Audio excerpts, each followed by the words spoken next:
பிரியமானவர்களே,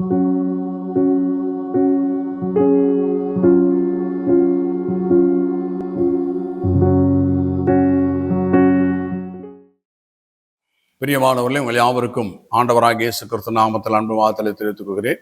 கர்த்தர் தாமே ஒவ்வொருத்தையும் அவருடைய நினைவின் பிரகாரம் வழி நடத்துவாராக. சுகத்தை குறித்து நாம் தியானித்து வருகிறோம். பரிசுத்த ஆவியானவர் மூலமாய் நாம் சுகம் பெற்றுக் கொள்ள வேண்டும் என்பது தேவனுடைய சித்தமாக இருக்கிறது. 1 கொரிந்தியர் 12:9 வாசிக்கும் போது, ஆவிக்குரிய வரங்களில் ஒரு வரம் என்ன என்று சொல்லப்பட்டிருக்கிறதுனால், வேறொருவனுக்கு இந்த ஆவியானவரால் குணமாக்கும் வரமும் என்று சொல்லி பார்க்கிறோம். இப்போ பரிசுத்த ஆவியான மூலமாய் குணமாக்குற வரம் கிரியை செய்கிறதா இருக்கிறது. யாருக்கெல்லாம் அந்த வரம் இருக்கிறதோ அவர்கள் எல்லாரும் பலவீனர்களையும் சுகவீனர்களையும் சுகமாக்குறதான ஆற்றல் படைத்தவர்களாக இருக்கிறார். ஆகினாலே பரிசுத்த ஆவியான மூலமாய் சுகத்தை பெற்றுக்கொள்ளக்கூடியவர்களாக நாம் இருக்கிறோம் என்று சொல்லி பார்க்கிறோம். 2 கொரிந்தியர் 3:17 வாசிக்கும் பொழுது, கர்த்தருடைய ஆவி எங்கேயோ அங்கே விடுதலையும் உண்டு என்று சொல்லி பார்க்கிறோம். இப்போ பரிசுத்த ஆவியானவர் எங்க இருக்கிறாரோ அங்கு விடுதலை இருக்கிறது. ஏனென்றால் அவர் சகல சத்தியத்தை நம்ம நடத்துகிறவராக இருக்கிறார் சொல்லி இருக்கிறதுனாலே, சுகம் என்ற சத்தியத்திலும் பரிசுத்த ஆவியானவர் நம்ம நடத்துகிறவராக இருக்கிறார். ஏசாயா 10:27 வாசிக்கும் பொழுது, அபிஷேகத்தினாலே நுகம் முறிந்து போகும் என்று சொல்லி பார்க்கிறோம். அப்போ இந்த பலவீன வியாதியெல்லாம் நுகமாக இருக்கிறது. பரிசுத்தாண்ட அபிஷேகம் ஒரு மனிதனுக்குள்ள இறங்கும் பொழுது அந்த நுகமெல்லாம் முறிக்கப்படுகிறதா இருக்கிறது சொல்லி பார்க்கிறோம். ஆகினால தான் பரிசுத்த ஆவியினால் நிரப்பப்படுறதுக்கு நம்ம ஒப்பு கொடுக்கக்கூடியவர்களாக இருக்கணும். ஒரு முழுமையான பரிசுத்த ஆவியுடைய வழிநடத்தல் எனக்கு ஒவ்வொரு நாளும் கிடைக்க வேண்டும் என்று சொல்லி நாம் ஜெபித்து கடந்து செல்லக்கூடியவர்களாக இருக்கணும். ஏனென்றால் பரிசுத்த ஆவியான மூலமாய் நாம் சுகமாய் இருக்க வேண்டும் என்பது தேவனுடைய விருப்பமாக இருக்குன்னு சொல்லி பார்க்கிறோம். ரோமர் 8:11 வாசிக்கும் போது, அன்றியும் கிறிஸ்து இயேசுவை மரித்தோர்ந்து எழுப்பதோட ஆவி உங்களில் வாசமா இருந்தால் சாவுக்கு ஏதுவான உங்களுடைய சரீரங்களை உயிர்ப்பிக்கிறவராக இருக்கிறான்னு சொல்லி பார்க்கிறோம்.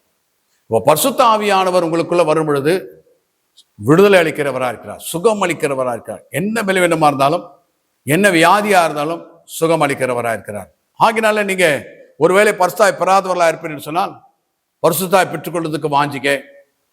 பரிசுத்த ஆவியானவரால் விடுதலை கிடைக்கிறதுனாலே பரிசுத்த ஆவியானவரால் நிரப்பப்பட வேண்டும் என்று சொல்லி வாஞ்சிங்க. பரிசுத்த ஆவியானவர் மூலமா எனக்கு சுகம் உண்டாக வேண்டும் என்று சொல்லி விரும்புங்க. ஜெபம் பண்ணுங்க. பரலோக பிதாவை இயேசு நாமத்தை சுமத்துகிறோம், சத்தியாவினம் வந்து சகல சத்தியத்தை நடத்துவார்னு சொல்லி இருக்கிறீங்களே.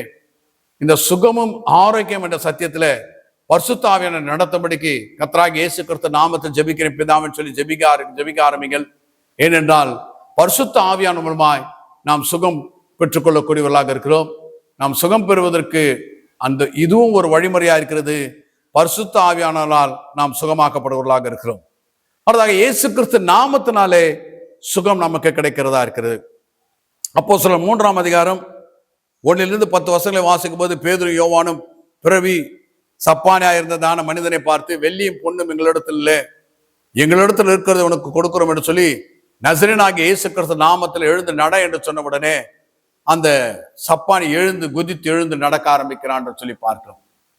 அப்ப இயேசு கிறிஸ்து நாமத்திலே சுகமளிக்கிறதான வல்லமை இருக்கிறது. பிரியமானவர்களே, அந்த இயேசு கிறிஸ்து நாமத்தை நாம் கட்டளை கொடுக்கும் பொழுது சுகம் நமக்கு கிடைக்கிறதா இருக்கணும் சொல்லி பார்க்கும். அப்போஸ்தலர் 4:12 பேதுரு பேசும்போது என்ன சொல்கின்றார்?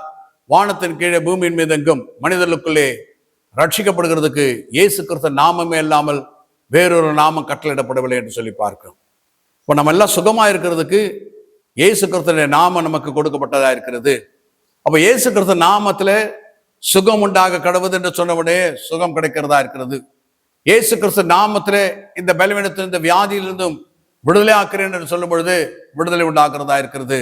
ஏனென்றால் அந்த நாமம் எல்லா நாமத்துக்கு மேலான நாமம். அந்த நாமத்தை சபை பயன்படுத்த வேண்டும் என்பதற்காகத்தான் இயேசு கிறிஸ்து என்றதான நாமம் அவருக்கு கொடுக்கப்பட்டதா இருக்கிறது.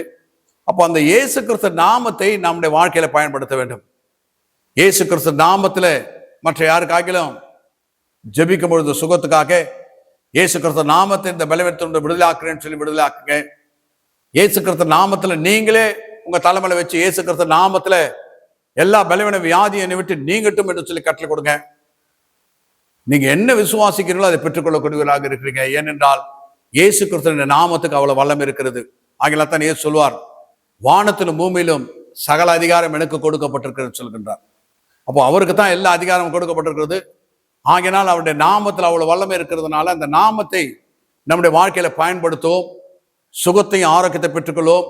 அப்படி சுகமும் ஆரோக்கியமா இருப்பதற்கென்று இயேசு கிறிஸ்து நாமத்தை உங்களுடைய வாழ்க்கையிலே பயன்படுத்துங்கள். அடுத்ததாக திருவிருந்து எடுக்கப்படும் பொழுது நாம் சுகம் பெறுகிறவர்களாக இருக்கிறோம் என்று சொல்லி பார்க்கிறோம். யோவான் 6ஆம் அதிகாரம் 54ஆம் வசனம் 57ஆம் வசனத்தை வாசிக்கும் போது, என் மாம்சத்தை புசித்து என் ரத்தத்தை பானம் பண்ணுகிறவன் எனக்குள்ளே நிலைத்திருக்கிறான், நானும் அவனுக்குள் நிலைத்திருக்கிறேன் என்று சொல்கிறது மாத்திரமல்ல, என் மாம்சத்தை புசி ரத்தத்தை பானம் பண்ணுகிறவன் நித்திய ஜீவன் உண்டு, என்னை புசிக்கிறவன் எவனும் என்னால பிழைப்பான் என்று சொல்கின்றார். அப்ப இயேசு கிறிஸ்துவின் தழும்புகளினாலே நாம் சுகமாக வேண்டும் என்று தேவனுடைய விருப்பமா இருக்கிறதுனாலே அப்பத்தை புசிக்கிறதானவல்ல, அவருடைய சரீரம் என்று சொல்லி நாம் அதை ஒரு நிழலாட்டமாய் புசிக்கிறபடினாலே இயேசு கிறிஸ்து தாழ்மையான சுகமான என்று சொல்லி எழுதியிருக்கிறது. இன்றைக்கு நான் அந்த அப்பத்தை புசிக்கும் போது சுகம் பெற்றுக்கொள்வேன் என்று சொல்லி நீங்க அந்த அப்பத்தை புசிப்பீர் என்று சொன்னால் நீங்க சுகத்தை பெற்றுக்கொள்ளக்கூடியவராக இருக்கிறீர்கள். ஏன் என்று சொன்னால் இயேசு கிறிஸ்துவின் சரீரத்தில் தழும்புகள் வந்ததுக்கு காரணமே என்ன என்றால் நாம் சுகமா இருக்க வேண்டும் என்பதற்காகத்தான். ஆகையினால தான் என் மாம்சத்தை புசித்து என் ரத்தத்தை பானம் என்று சொல்கின்றார்.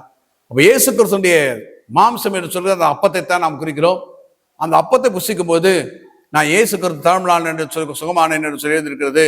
இன்றைக்கு நான் சுகவீனமா இருக்கிறேன், இந்த அப்பத்தை புசிக்கும் போது நான் சுகத்தை பெற்றுக்கொள்ள சொல்லி நீங்க விசுவாசிக்கும் போது நீங்க சுகத்தை பெற்றுக்கொள்ளக்கூடியவர்களாக இருக்கிறீர்கள். திருவிருந்தோர் மூலமாய் நாம் சுகப்பெற வேண்டும் என்பது தேவனுடைய சித்தமா இருக்கிறோம் சொல்லி பார்க்கிறோம்.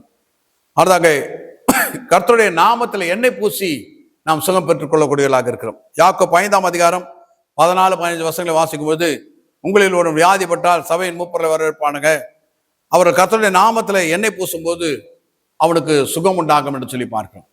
அப்போ எண்ணெய் பூசி சுகம் பெறுது.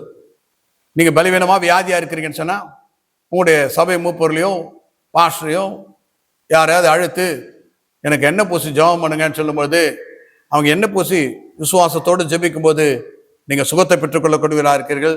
ஆகையினால் கர்த்தர் நம்முடைய சுகத்தை விரும்புகிறவராக இருக்கிறார். நாம நம்முடைய சுகத்தை விரும்புவோம். எண்ணெய் பூசி சுகமாகிறதுக்காக ஒப்பு கொடுப்போம். திருவிருந்தில் பங்கு பெறும்போது சுகம் பெறுவோம் என்பதனால திருவிருந்தில் பங்கு பெற்று சுகம் பெற்றுக்கொள்ளக்கூடியவர்களாக இருப்போம். இயேசு கிறிஸ்து நாமத்திலே சுகத்தை பெற்றுக்கொள்ளக்கூடியவர்களாக இருப்போம். பரிசுத்த ஆவியானவருமா சுகத்தை பெற்றுக்கொள்ளக்கூடியவர்களாக இருப்போம். நாம் ஜெபித்து முடிப்போம். எங்களை அதிகமாக நேசிக்கிறதான பரிசுத்தம் உள்ள பிதாவே, கர்த்தராகிய இயேசு கிறிஸ்து நாமத்தை சுமத்துகிறோம். இந்த நாள் நாங்கள் சுகம் பெற வேண்டும் என்பது சித்தமா இருக்கிறபடினாலே யாரெல்லாம் பலவீனமா வியாதியோடு சுகவீனத்தோடு இருக்கிறார்களோ, என்ன பிரச்சனை என்ன குறை அவருடைய சரீரத்தில் இருக்குதோ அவைகள் எல்லாம் பரிசுத்த ஆவியானவர் மூலமாய் இயேசு கிறிஸ்து நாமத்தினாலே இயேசு கிறிஸ்து தழும்புகளினாலே திருவிருந்தில் பங்கு பெறும் பொழுதும் கர்த்தருடைய நாமத்தில் எண்ணெய் பூசி ஜெபிக்கும் பொழுதும் சுகத்தை பெற்றுக்கொள்ளும்படிக்கு அனுகிரகம் பண்ணுவீராக. கர்த்தராகிய இயேசு கிறிஸ்து நாமத்தை ஜெபிக்கிறோம் பரிசுத்தமுள்ள பிதாவே, ஆமென்.